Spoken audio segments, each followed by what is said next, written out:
Our guest today is Mimi Cocquyt. Mimi Cocquyt has done some amazing things. She is a two-time winner at the Reagan Library Film This program. She's the writer, director, and producer of a new series, Young God, and is pioneering a new dog program for kids. So we're going to talk all about that right after this. I'm Noah Danesh for The Danesh Show.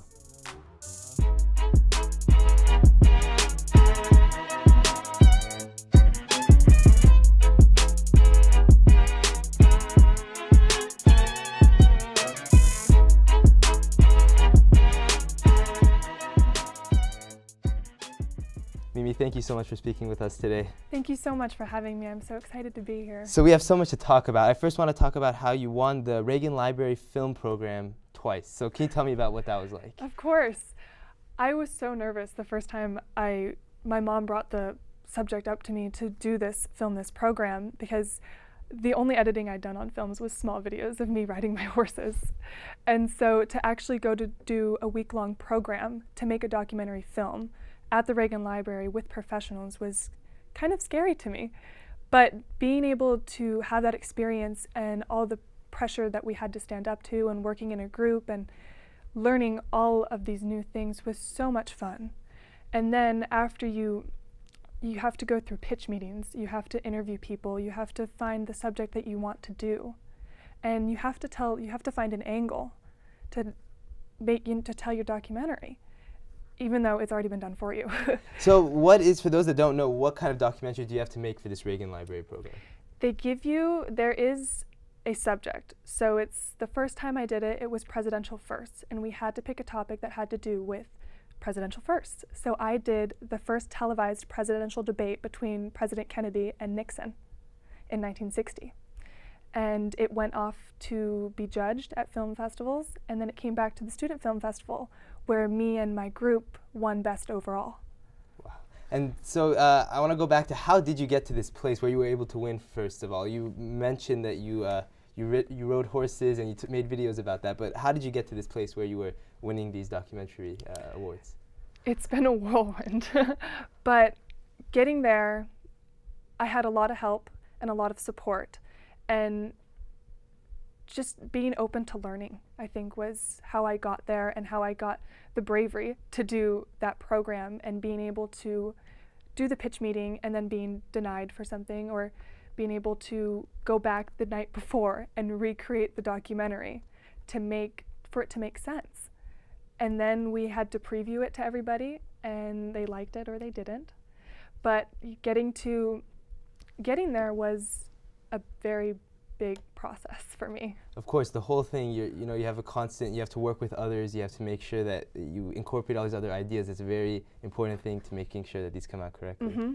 So another thing I want to talk about is Young God. So this kind of moves on from your video production TV series. So you are a writer, director, and producer of this series. Can you tell us some more about that? Yes, Young Gods, it's a dramedy about coming of age in ancient Greece set before the Trojan War. So we have a lot of ground to cover, but of course, the Reagan Library helped me get the tools that I needed to write something, to write a script, to write a pilot actually, to schedule rehearsals, to cast people, and then finally getting to the first day of filming and being able to pull everything together to when we say action and the story is brought to life. So it's very fun. I love it. And the Reagan Library gave you the tools to do this, but what gives you the motivation to continue to make this amazing series? I think my love for the story. I was one of the very few people in the world that I think I enjoyed the Iliad and the Odyssey, and I know they're very hard to get through, but I wanted to tell a story and really reinvent a myth for a younger audience so that these names aren't forgotten. So making sure you push forward these ideas that some people may forget. You're making it a modern context for all these kids. How do you plan on making this interesting? Because like you said, it's like an old idea. How are you making it new for the new age? We're making the conflicts and the characters relatable. So even though it's set in ancient Greece, they still have the same conflicts that any teenager would have nowadays. They have to make decisions. They have to be an adult, really. And they have to know that even though when they make these decisions, there might be consequences, and that they have to do it with integrity.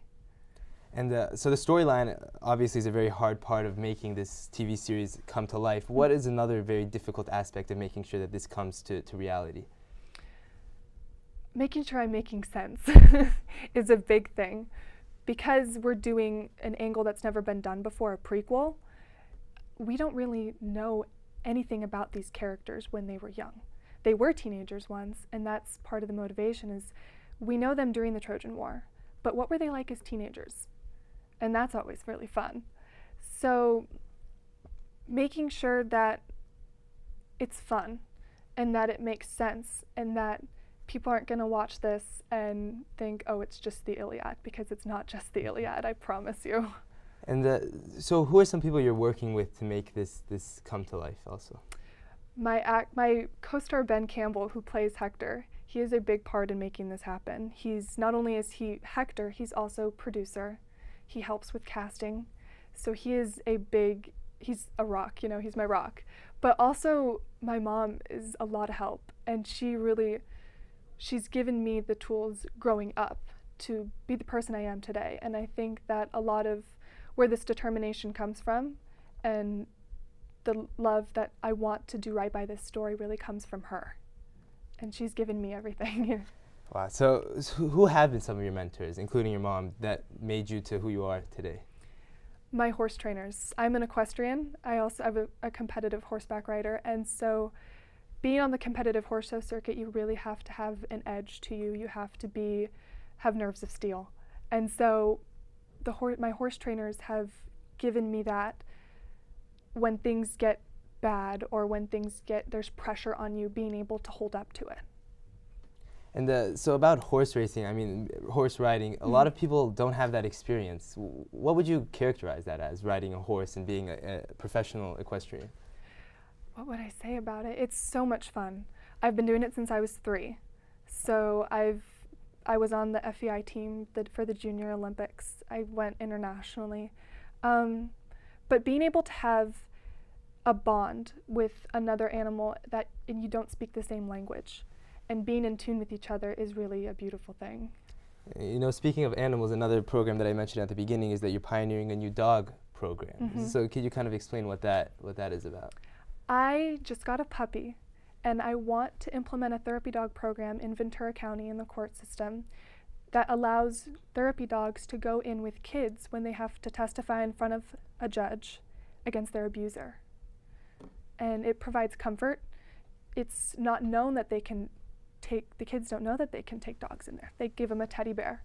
But actually being there and having a bond with an animal that also provides you comfort is a beautiful thing. And I think it's really important because kids can get so scared.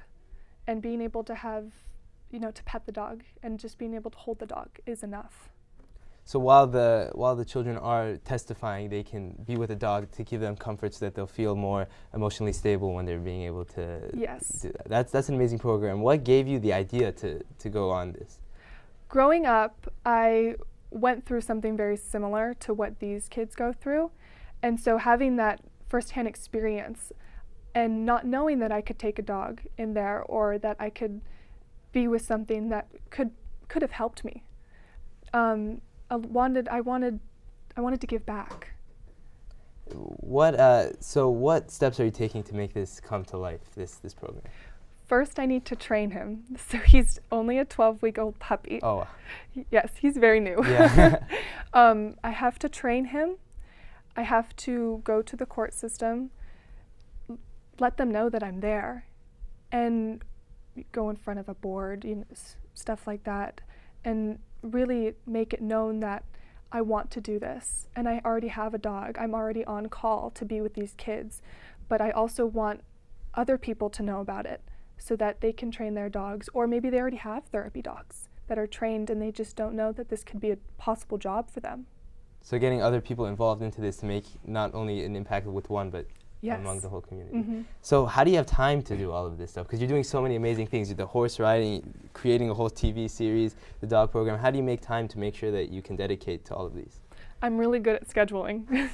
Good. That's a good advice for everyone. I'm really good at scheduling. And that's the overall thing. But I'm very passionate about each each topic. And having that passion and having the drive to, even if it's only an hour a day that I can, carve out for this one thing, it's enough. So, again, when you're doing all these things, what has been the biggest thing you've learned that you think you should share with the audience about how to be successful and do all these amazing things? The biggest thing I've learned is you're constantly learning, and you can never know too much. There's times where I think I know a lot, and I can do this, but then something else comes along, and it could run you over. And it's so surprising, but you always have to have an open mind, and you always have to learn, and that's something the Reagan Library has also taught me. Because going through that week of training and having the pressure of having to make this documentary and then having to pitch it, and maybe they don't understand it, so you have to go back the night before you're supposed to turn it in and change everything. Completely revise the whole thing. Yes. So you mentioned the Reagan Library. I wanted to go back to that again. How did you find that? Because it seems to have been a very motivating factor to make you to who you are today. But how did you initially get involved with the Reagan Library? I've always been a big fan of films, and I'm a big film nerd. So when this opportunity came up, my mom was the one that found it. And I don't remember how she found it, but however she did, it was a really good thing, and it was good that she pushed me to go do that. And I remember being so nervous. I got there and I was sitting by myself, and it was like, oh my gosh, I'm sitting here and I have to make a film, and I don't know how to make a film. What did I get myself into? But it was so much fun. And that goes back to, you're learning. So even though you came in, you didn't know, you were a blank slate, you got to learn to go to winning the competition. Yeah. That's amazing. And then I want to go back to also the Young Gods one more time. When you're developing a series like this, how do you continue writing the story? Because whenever I've thought about writing stories, I would feel like you get blocked. How would you continue to write a story that develops into something that people would be interested in watching? And other than keeping it fun, but continuing to put these ideas out on paper. What's at the base for me is my love for the characters and my love for history, and really wanting to, there's so many stories out there. And some stories really need to be told. And so having passion for it and having just general excitement, just everything, making it, it's always about having fun. For me, even when I get stressed and it's down to the very last day before we film and a couple things aren't done, it's always, we do this because it's fun. We do this because we love it, and that's why everybody else does it. That's why the crew does it. That's why the cast does it, because we love it and we love bringing the story to life. Even at those last minutes when you have a very stressful situation or something's going wrong, what do you tell yourself to keep going? What do you say? It could be worse. It could be worse. But it's always good to have support, because I could be so stressed about something or get back to my computer a week after we film and we forgot to get one shot and it was like the deal breaker. But it's okay, because we can find a way to work around it. And having great support is really, it's what you need.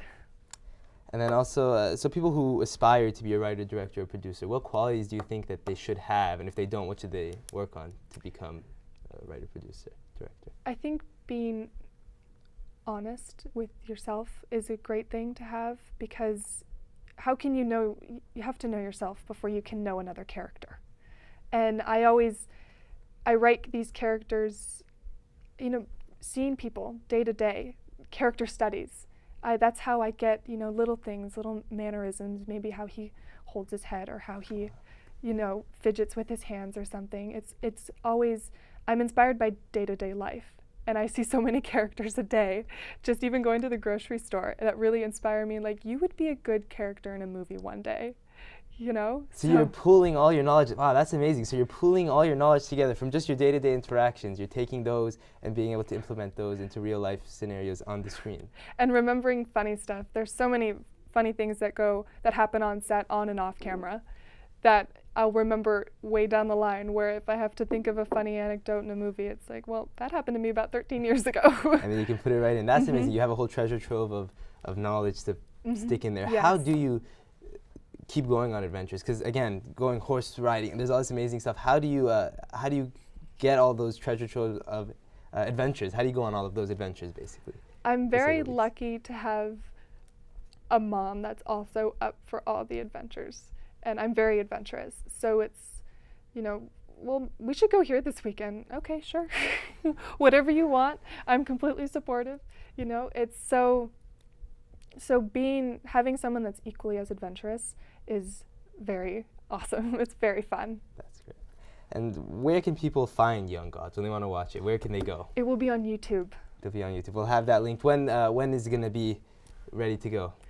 Soon. Soon. So within a month. Within a month, it's going to be out, and everyone can go out and watch it. It's going to be, from what I've heard, I'm excited to watch it. It's going to sound really exciting.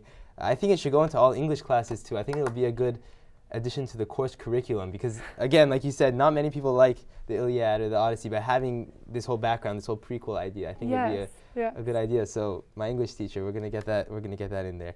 And then finally, before I get to my last question, I want to talk a little bit more about the equestrian riding. So what got you involved at 3 years old in that? My mom likes to say that I was basically born at a barn. My mom rode and jumped horses 2 weeks before she delivered me. And then at 3 days old, I was back out at the barn. So it was just a part of my life that you might as well just get on a horse that day. And it just grew, and my love for horses grew, and then I did the pony jumpers, and then it kept getting bigger and bigger until I was very competitive with it. And for those that don't know, what is a competitive horsing like? What happens during a competition, for example? It's a lot. A lot happens. There's a lot of pressure, but there's also a lot of training. So we train 6 days a week to get ready for a week-long show. And they're usually about 5 days. And there's a lot of conditioning. There's a lot of mental conditioning as well, just to get ready and to be in that mindset as a competitor. So, wow. So I'd like to go watch one of those horse races, but what do you do during practice for 6 days a week? It's basically the same as if you were to go to the gym. So we work out with the horses. We do lateral training. We do cross training, a lot of that. And we practice our jumping and anything in between. And how do you get the horses to, I've never seen it. How do you make them jump, and how do you get them to do what you want them to do? They already know how to jump. It's kind of just like we know how to walk upstairs. Mm-hmm. So it's second nature for them. But training them to, go from jumping a small jump to jumping a 6-foot tall jump takes a while, and it takes a lot of training. And for people who want to get involved in this, what would be your suggestion? What do you think they should get involved in? How should they? I think you should schedule a lesson where you can just sit in the saddle and see how you like it. Perfect. And so I got to get a lot of great advice from you today. That was amazing. I went to learn all those great things. But my final question, which I like to ask all my guests, is what is the best piece of advice that you ever received in your life? That's a good question. It has to do with horses. Don't pull on the reins. Basically means don't stop. It's always go, go, go. And never being afraid to go forward and move forward with your life, even if it's scary. From everything you've done, that's very obvious that you're follling that advice. Mimi, thank you so much for coming today. Thank you so much for having me. Thank you for doing such great things too. I'm excited to see Young Gods. You can make sure to all check it out on YouTube, coming out soon. Once again, I'm Noah Danesh for the Danesh Show. We'll see you next time.